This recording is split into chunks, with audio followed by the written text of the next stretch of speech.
মই বেলেগ কথা নাজানো এজন অসুস্থ মানুহে স্কুবা ডাইভিং কৰিব নোৱাৰে যি মানুহে স্কুবা ডাইভিংলৈ জুবিন দাক নিছিলে তেওঁ অসমৰ মানুহৰ আগত আহি কবহি লাগিব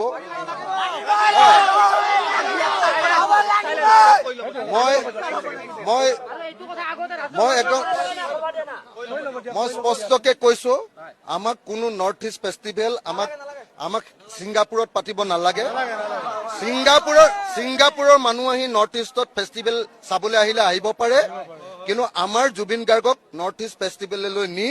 এনেকে আমাৰ পৰা বিদায় দিয়াটো আমি মানি ল'ব নোৱাৰো এই ঘটনাৰ CBI তদন্ত লাগিব মই জানো যে জুবিন গাৰ্গ 3 মাহৰ মূৰে মূৰে 4 মাহৰ মূৰে মূৰে হস্পিটেলাইজ হয় তেনেকুৱা এজন বেমাৰী মানুহ সাগৰলৈও যাব নোৱাৰে আৰু সাগৰলৈ যোৱাটো বাদেই দিয়ক স্কুবা